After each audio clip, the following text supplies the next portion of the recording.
Olá, eu sou o professor Givanildo e na nossa aula de hoje nós vamos estar falando sobre conjunto. Como a nossa proposta é seguir as orientações da plataforma Aplix, então hoje está sendo dado início verdadeiramente ao primeiro bimestre do ano de 2021, em que estaremos falando sobre o assunto de conjunto. A gente em outra aula nós vimos conjunto, mas como revisão. Agora nós vamos estar vendo como um conceito realmente aplicado. E aí a gente vai ver as definições. Então, o que a gente pode falar acerca de conjunto? Conjunto é reunião de elementos que possuam característica em comum. O que é o elemento de conjunto? É a unidade, né? É aquilo que forma o conjunto, é a base do conjunto, a reunião de vários elementos, né? De vários entes com característica em comum. Isso vai formar o meu conjunto. Então, um exemplo. Como é um conceito primitivo, vamos tentar dar exemplo para a gente estabelecer uma ideia como que um elemento pode ter característica comum. Por exemplo, um time de futebol. O time de futebol seria o conjunto e cada jogador que compõe o conjunto seria os elementos. E o que eles têm em comum? Eles têm em comum que eles jogam no mesmo time, né? Ou que tem o mesmo interesse, ou estão na mesma temporada, etc. Né? Mas a ideia geral é que eles pertenceriam ao mesmo time, né? Ao mesmo conjunto. O mesmo pode se dizer de alunos de uma escola, né? O aluno de uma determinada turma. Então, o aluno de uma determinada turma, eles seriam os elementos e a turma seria o conjunto que os abrange. Então, qual seria a característica que eles têm em comum? Talvez todos tivessem a mesma idade, ou posso relatar que todos estão cursando a mesma série, ou que todos usam o mesmo uniforme. Enfim, dotar-se uma característica comum entre elementos, você pode formar um conjunto. Então, para dar um exemplo agora prático, como representa um conjunto, a gente tem aqui duas maneiras de representar o conjunto, né? Na verdade são três, mas a terceira nunca é dada, né? A gente vai ver isso mais lá na frente com uma maneira genérica, que é nomear os elementos, dar nome, né? Descrever. Mas a gente vai deixar isso lá na frente. Vamos primeiro usar as representações básicas, que é através de chaves, determinando quais os elementos, né?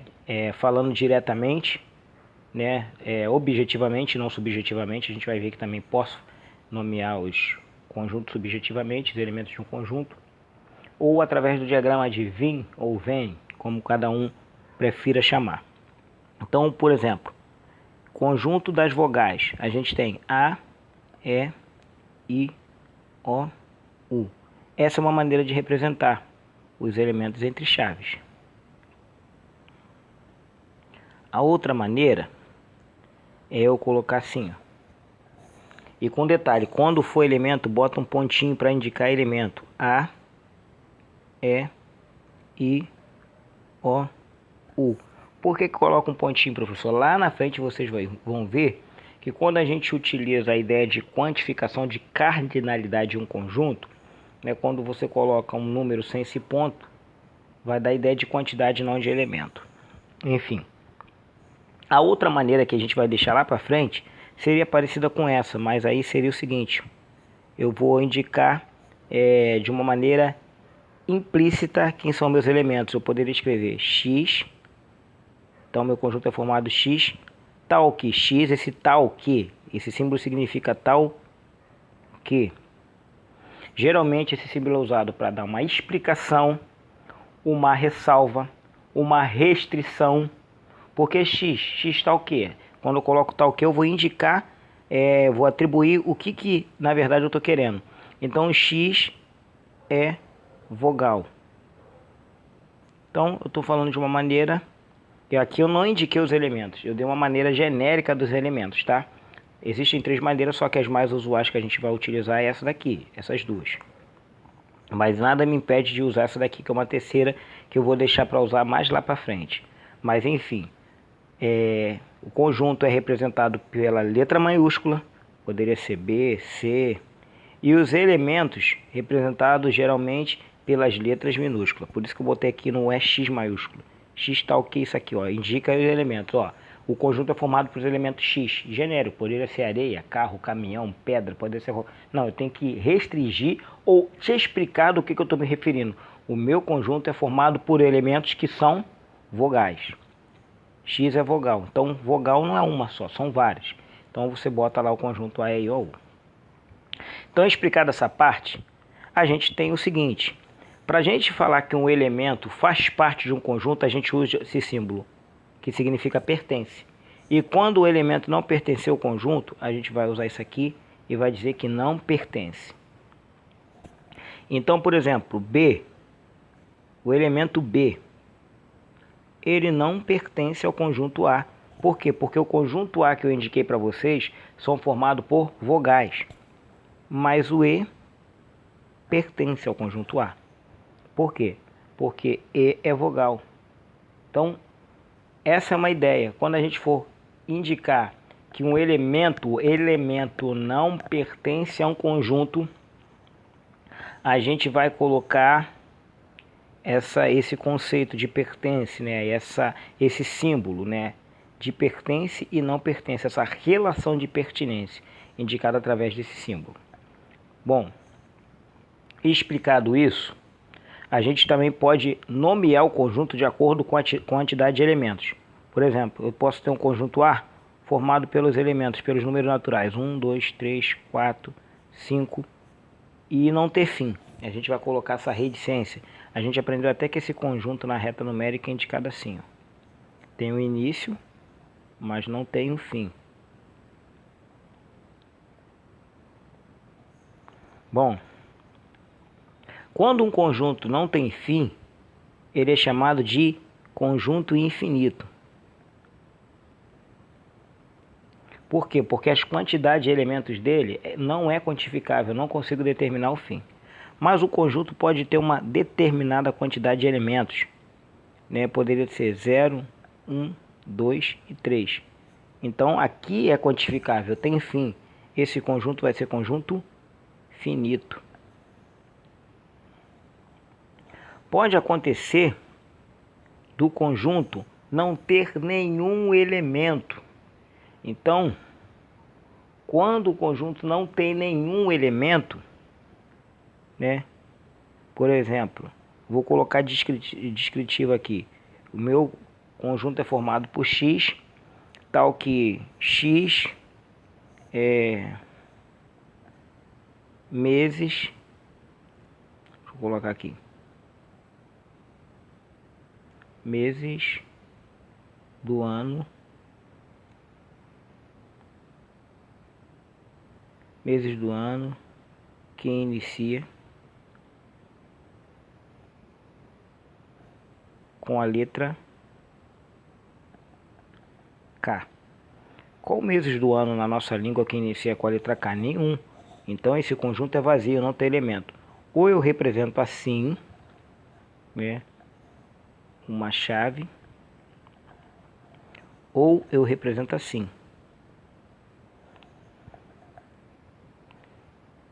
Mas por favor, não me façam isso aqui, ó. Porque isso aqui representa um conjunto unitário ou vazio do vazio, né? Algo que não existe. Então você representa de uma forma ou de outra. Aí alguém me pergunta, professor, qual é a melhor forma de você representar? Eu indico essa aqui. Por quê? Porque se você indicar aqui vazio assim, vai que alguém na maldade coloca um aqui. Ou coloca uma estrela aqui dentro. Esse conjunto passa a ser um conjunto, deixa de ser um conjunto vazio para ser um conjunto unitário, porque tem um elemento lá dentro, e o elemento não significa necessariamente que pode ser um número, uma letra, pode ser um símbolo.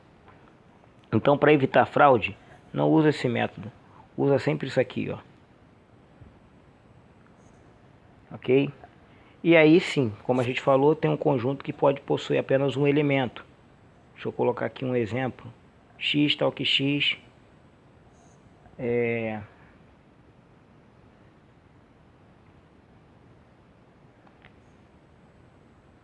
meses do ano que inicia com a letra M. inicia com a letra M. Será que são conjunto unitário? Vamos lá? Janeiro, fevereiro, março, abril, maio, junho, julho, agosto, setembro, outubro, novembro, dezembro. O único mês que tem a letra M é maio. Então esse aqui é um conjunto unitário.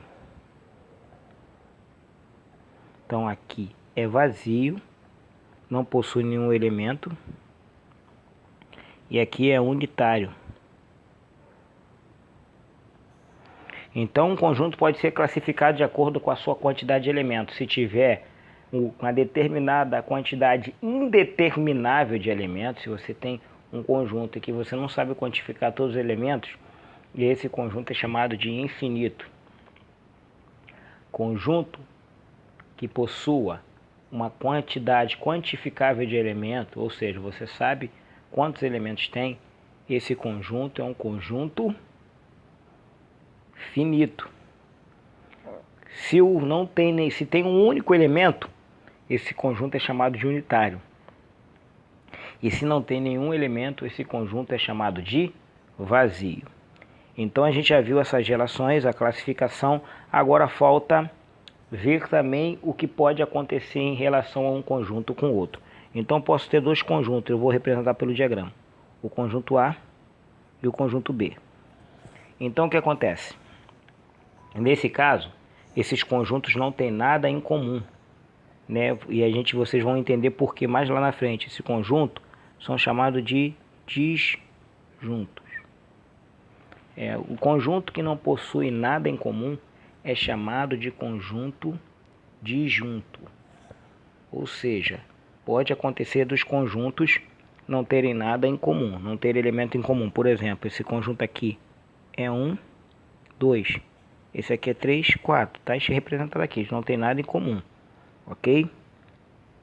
É bom, importante ressaltar isso para ficar bem claro.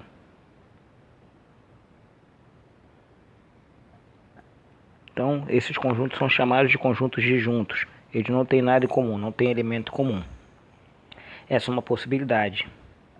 Mas também, quando tem relação entre esses conjuntos aqui, pode acontecer deles se encontrarem em uma parte, terem algo em comum. Então, esses conjuntos são chamados de não disjuntos, porque possuem partes em comum. Como também pode acontecer do conjunto estar dentro do outro. Então aqui está o conjunto A e dentro dele o conjunto B, ou o conjunto A dentro do conjunto B, tanto faz. E é isso que eu quero aprender. Quando você tem um conjunto B dentro do conjunto A, significa que todos os elementos de B, tudo que tiver aqui dentro de B, vai pertencer a A. Mas nem tudo que tiver dentro de A vai pertencer a B. A mesma coisa acontece se o conjunto A tivesse do conjunto B. Todos os elementos que tiver dentro do conjunto A obrigatoriamente estão dentro do conjunto B. Mas nem todos os elementos que estão no conjunto B vai pertencer a A. Então essa relação de um conjunto dentro do outro é chamada de subconjunto.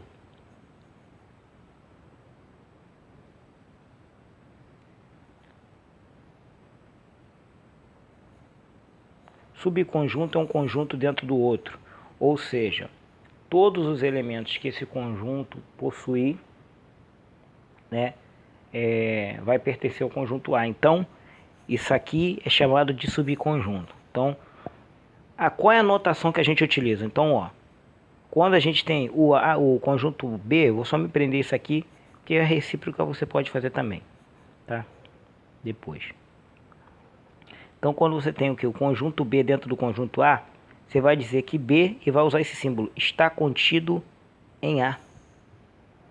B está contido em A, está dizendo que o conjunto B está dentro do conjunto A, ele é subconjunto. B é subconjunto de A. Ou seja, o B está dentro de A. Uma outra maneira de falar isso, eu posso dizer que A contém B. Isso aqui é a mesma coisa, isso aqui se equivale, tá? Vou até colocar aqui. Dizer que B está contido em A é a mesma coisa dizer que A contém B, ou seja, quando eu digo que A contém B, eu estou dizendo que dentro do conjunto A existe um outro conjunto, claro, menor do que o A, porque tem que estar dentro de A, que é o B. Então dizer que B está contido em A é a mesma coisa que dizer que A contém B. Então, ó, esse símbolo significa está contido, e esse símbolo indica contém. Tem que gravar isso aí, tá? Uma maneira que eu poderia escrever isso, matematicamente falando, dizer que o conjunto B está contido em A,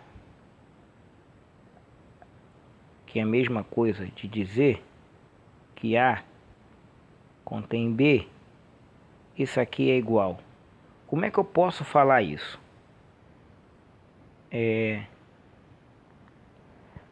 Para eu falar isso, eu teria que dizer o seguinte: todo conjunto, todos os elementos do conjunto B tem que estar dentro de A. Então, para eu falar isso, eu tenho que dizer que para todo, esse símbolo representa para todo ou para qualquer X pertencente a B,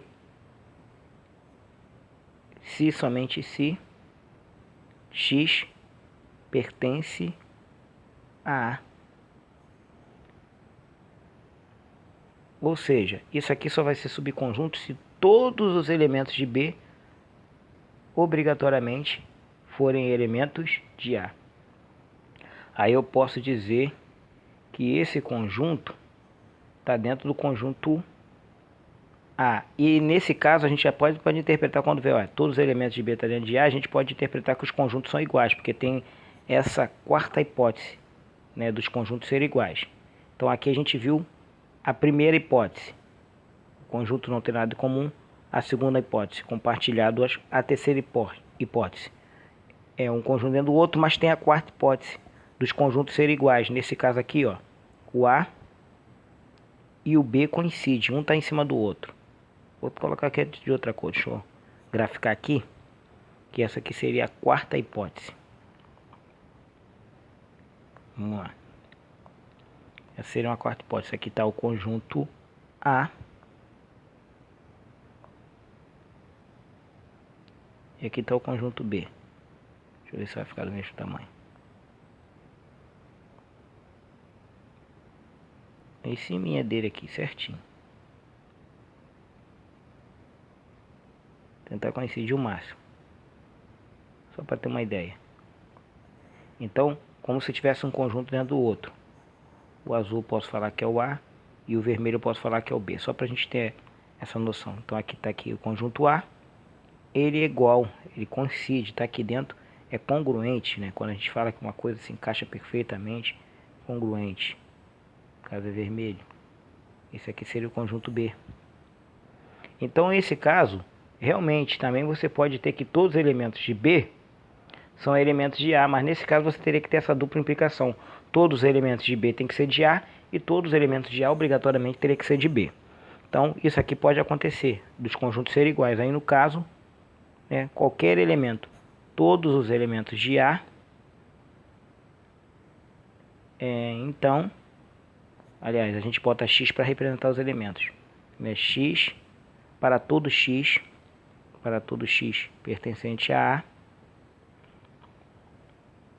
então X pertence a B, e para todo X pertencente a B, então X pertence a A. Isso aqui garante que quando essas duas coisas acontecem, os conjuntos são iguais. Isso é só uma noção, mas é importante você saber que a gente pode ter em relação ao subconjunto. E aqui no caso a gente não pode nem falar que pode usar essa relação, o outro está dentro, não, porque está com fronteira. Mas eu quero que você se prenda agora a essas possibilidades, mas se prendendo o que é um subconjunto. Então, se o conjunto B está dentro do conjunto C, essa simbologia que você tem que saber usar.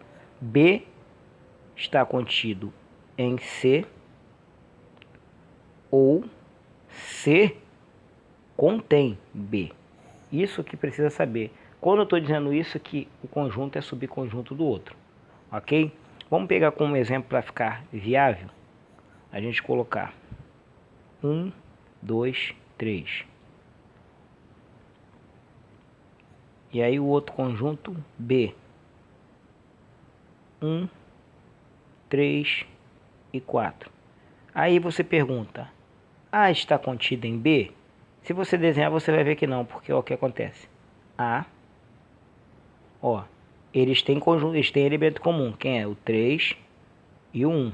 Mas tem elementos que não são comuns.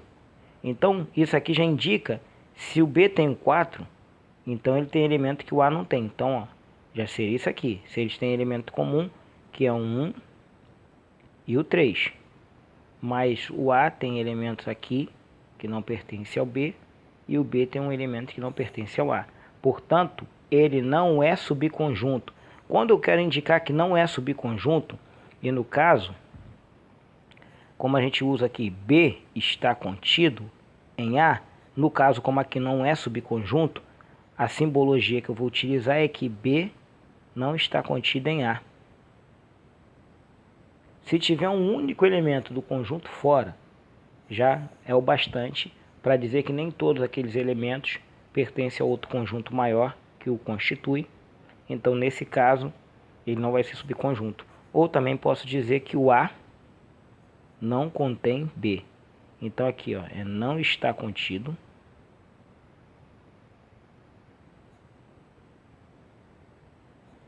E aqui não contém. Então, recapitulando,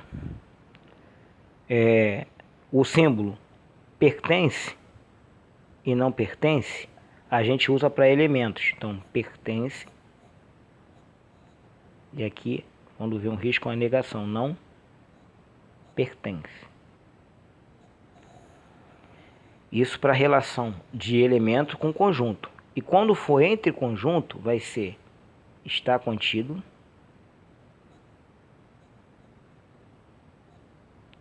ou não está contido.